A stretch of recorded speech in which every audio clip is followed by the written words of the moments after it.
শুধু দুটোই তো আছে, বাইনারি। তারপরে একটা নওশাদ সিদ্দিকী কোথায় বলুন? সিপিএম গণ, কংগ্রেস গণ, কোথায়?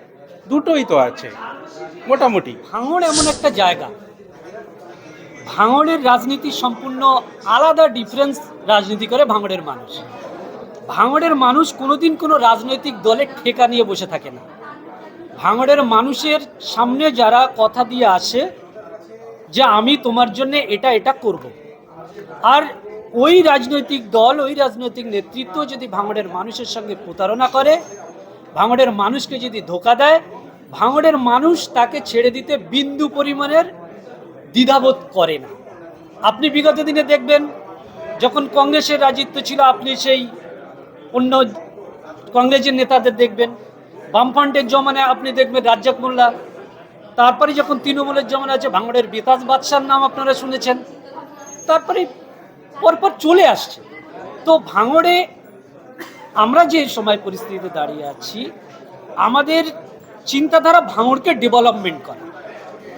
আমরা শুধু মুখে কথা বলতে চাই না, আমাদের কথা হচ্ছে ভাঙড়ে আজ পর্যন্ত কেন এখনো কোল্ড স্টোরটা তৈরি হলো না। আমাদের আজকেকার কথা হচ্ছে ভাঙড়ে যেখানে পাওয়ার গ্রিড হয়েছিল, মমতা ব্যানার্জি এবং মমতা ব্যানার্জির সরকার কথা দিয়েছিল আন্দোলনকারীদের সঙ্গে পাওয়ার গ্রিড হবে, সেখানে উন্নত স্বাস্থ্য ব্যবস্থা হবে, আজও পর্যন্ত তার চিত্র আমরা কেন দেখতে পাইনি। ভাঙড়ে নওশাদ সিদ্দিকী ভাইজান যখন লড়াই করেছিল, নওশাদ সিদ্দিকী ভাই যখন বলেছিল যে ভাঙড়ে স্বাস্থ্যকেন্দ্র তৈরি হবে, নওশাদ ভাই বলেছিল যে ভাঙড়ে কোল্ড স্টোর হবে, কৃষকের উন্নতি হবে, তার শস্য কোল্ড স্টোরে যাবে, এখনো পর্যন্ত নওশাদ ভাই কেন সেটা করতে পারলো না? কেন মমতা ব্যানার্জি কথা বলার পরেও ভাঙড়ের মানুষের সঙ্গে প্রতারণা করলো? অনেকগুলো কেনর মধ্য দিয়েও ভাঙড়ের মানুষের সামনে বিভিন্ন রাজনৈতিক দল যখন আসবে, তারা ঠিক করবে যে তাদের জন্য কে বেটার। আমাদের কারোর সঙ্গে বিবাদ নেই, কারোর সঙ্গে লড়াই নেই। আমার ইচ্ছা, আমরা একটা রাজনৈতিক দল করতেই পারি, এটা আমার গণতান্ত্রিক অধিকার। আমরা রাজনৈতিক দল তৈরি করেছি, আমরা মানুষের দরবারে যাব। মানুষ যার মনে করবে সে আমাদের ভোট দেবে।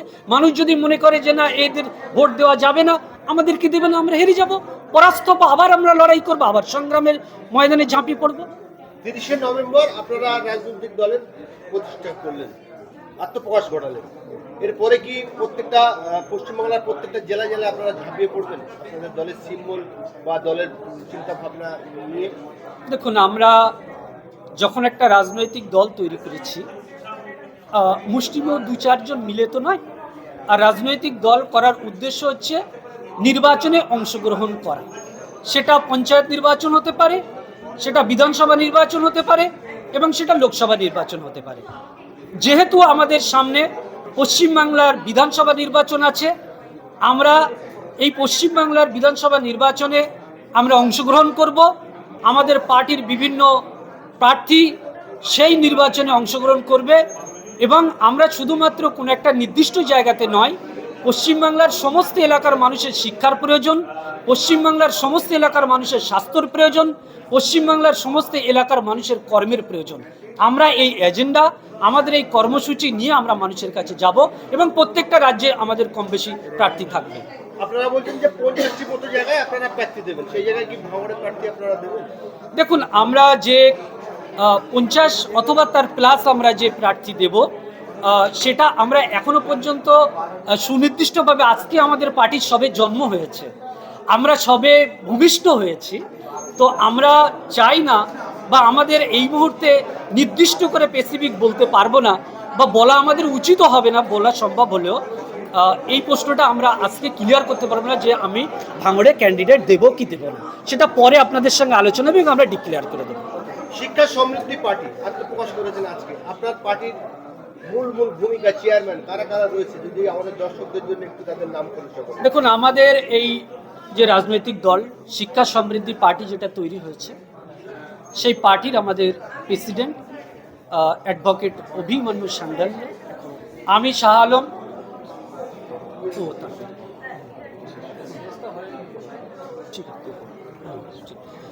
আমাদের আমি এই পার্টির একজন সম্পাদক, আর গৌতম বাগচি মহাশয় আছেন আমাদের এই পার্টির ট্রেজারার। এছাড়াও আর আমাদের আরও কমিটি আছে, আমরা এই কমিটি নিয়েই মোটামুটি আগিয়ে চলেছে। এটা বলছেন আপনার বেসিক জিনিসগুলো বলেছেন আমাদের মানুষের যেগুলো দরকার, কিন্তু মেন যেটা আপনাদের ম্যানিফেস্টো আছে সেটা একটু বলুন। মেন ম্যানিফেস্টো আমরা আজকে ডিক্লেয়ার করছি না, আছে আমাদের আজকে এই সময় নিয়ে যে আমরা ম্যানিফেস্টোটা ডিক্লেয়ার করে সবাইকে জানিয়ে রাখবো। আমাদের যে কম্পিটিটর যারা পার্টিরা অন্য দল, ওদেরকে যদি আমরা বলে রাখি তাহলে তো ওরা জেনে যাবে কি এরা কী করতে চাইছে, ওরা নিয়ে নেবে।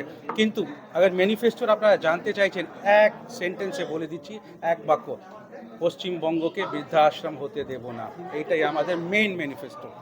টোটাল কতগুলো সিটের যে আপনারা দাবিদার, মানে অন্তত seat 50 আপনারা প্লাস, দিচ্ছেন? 50 প্লাস। আচ্ছা, মানে রাজ্যেই শুধুমাত্র, রাজ্যের বাইরে? রাজ্যের বাইরে না। আচ্ছা, আর দ্বিতীয় হচ্ছে আপনাদের ম্যানিফেস্টো আপনি বলছেন এখনই বলা যাবে না, তো মানে অ্যাক্টিভিটিসগুলো মানে কীভাবে আপনারা এগোতে চাইছেন, মানে পথ চলাটা বলবেন? আমি আগেই বললাম, আজকে আপনারা ট্রেলার দেখেছেন, একটু অপেক্ষা করুন, পুরো বইটা দেখতে পারবেন। এর আগে বিভিন্ন ক্ষেত্রে দেখা যায়, নট নেসেসারি আপনাদের ক্ষেত্রে বলছি, অনেক ধরুন পার্টি আসে, নতুন ফর্ম হয়, ভোট গেল, মানে রাত গাই বাদ গাই ব্যাপার হয়, যেমন ভোট গেল তারপরে কোনো তার এক্সিস্টেন্স থাকে না, অস্তিত্ব থাকে না, সেটার ব্যাপারে আপনার কথা দৃঢ় প্রতিজ্ঞ হয়? এর জন্য আপনাকে না একটা আমাদের হিস্ট্রি দেখতে হবে, রাজনৈতিক হিস্ট্রি নয়, রাজনৈতিক ইতিহাস নয়। আমরা চারজন এখানে বসে আছি, আমাদের ইতিহাসটা দেখবেন, আপনারা বুঝে যাবেন যে আমরা যখন কিছু মেনে নিয়েছি, সংকল্প নিয়েছি, আছি, থাকবো।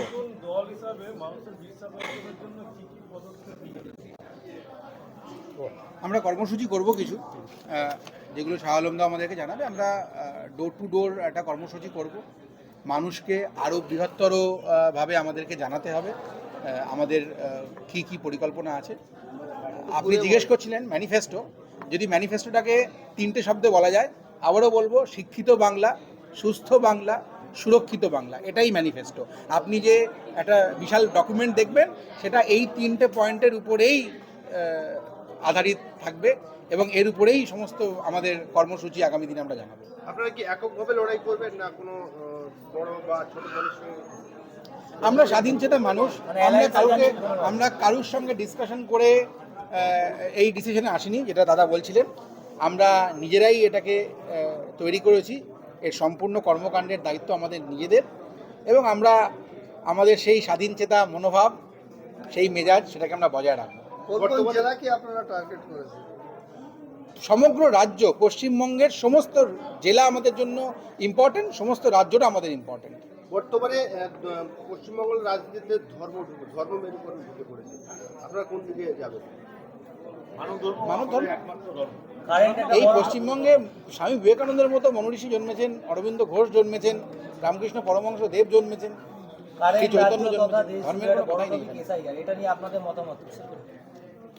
যখন আমি নিজের বক্তব্য দিচ্ছিলাম, SIR খুব বড় জিনিস নয়, এটা শুধু যারা মারা গিয়েছে বা যারা রাজ্য ছেড়ে চলে গেছে, ওদের নামটা ওখান থেকে ডিলিট করতে হবে, বাট এইটাই একটা এখানে কাজ, এর থেকে বেশি কিচ্ছু নয়। SIR আমি এই দেশের লোক আছি কি আছি না ডিসাইড করতে পারে না। আপনার নাম? অভিমন্যু শান্ডিল লোক।